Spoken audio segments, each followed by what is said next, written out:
What do you guys think about, so there was a release this week that home ownership near its lowest in history, and you know, I think sometimes people look at that and they think it's a negative instead of a positive. I actually don't view it as such a bad release, you know, because in reality, there's a lot of people that shouldn't be homeowners, and sometimes the government gets involved and wants to make everybody a homeowner, and then we're excited about home ownership so high, but then we've got a lot of loans in default, and a lot of people that probably shouldn't have become homeowners because we're almost force-feeding it on them. So I don't really mind that home ownership is near its lowest in history as long as home sales continue to happen. My goodness, I couldn't more agree with you, Andrew. Yeah. I mean, it's true. I mean, you know, a lot of these statistics are just, you know, fueled by, you know, political, you know, reasons, and you know, the people that are owning homes right now and are qualifying for homes are stronger than at any point in history. And they're the ones that should be owning and buying homes. Exactly. There's probably a lot on the sidelines that still could be and should be owning as well, but the ones that are good. We're not forcing it on anybody, and I think that's a key. Here's the question I got, okay? Because it's not in any of the articles that we read, but we read articles where rents continually rise rapidly, okay?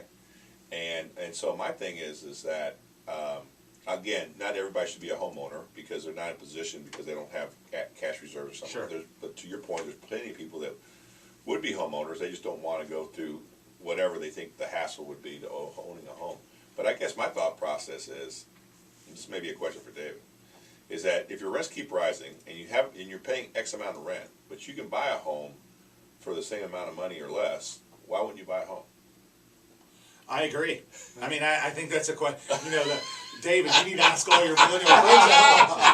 It's always about the millennials. You know, and it's really not just millennials. It's actually Gen X too. I mean, I have plenty of friends that are out of the millennial age bracket now that are not buying, and it's some of the same reasons. And I think again, it's misinformation. I think it's fear.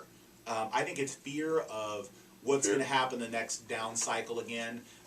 You know, I think it's fear of you know, knowing that some of their friends or family members had a foreclosure or went through a short sale, and I think it's more fear than anything else, because mathematically, if you look at the dollars and cents of it, it just makes sense. And I think most people are smarter than sometimes we give them credit for when it comes to money. And it's like, hey, $1,200 is less than $1,400 per month. Let's do this one, you know. But you know, I think it's fear. I think it's fear of another market correction and being stuck. Yeah, I mean, it's a perfect storm of you know, dynamics in family relationships being different than it was in generations past.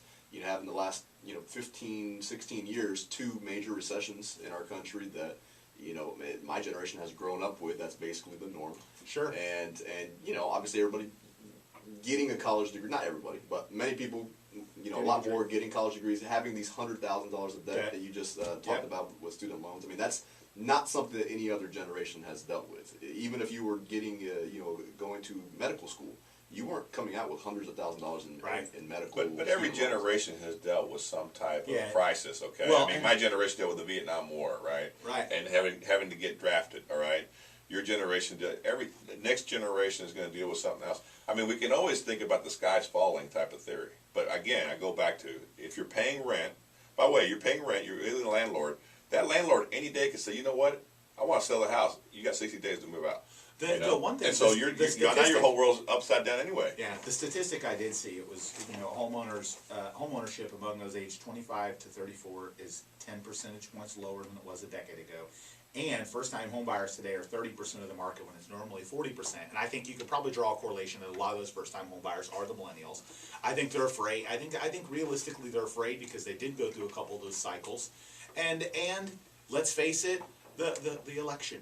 I have no doubt that a presidential election causes fear from people. They're afraid. They don't want to act. They're hesitant, you know. And we talked about that many times about how presidential elections are usually a kind of a stabilization year for real estate because you'll have people sit on the sidelines because they're afraid of change. Really, it's a wait and see attitude. Yeah, it's a wait and see attitude. Let's wait until the election's over and then see. And it's like realistically, any kind of impact in the election that would have on the economy, on the true. On the true data of the economy, the real fundamentals of the economy is very minimal for a long period of time. It's not like the president gets elected and then the next day everything changes. It's a long period of time. So isn't the fear more, not so much about recession, but the fear more is about losing your job? I think it's some of it, but I think the recession is what causes that. I mean, I think that's natural. So we're going to continue the conversation. We're going to wrap up the show after a quick break. Make sure to check out our socials by searching for The Duncan Duo. And we'll be back after a quick break on 970 WFLA.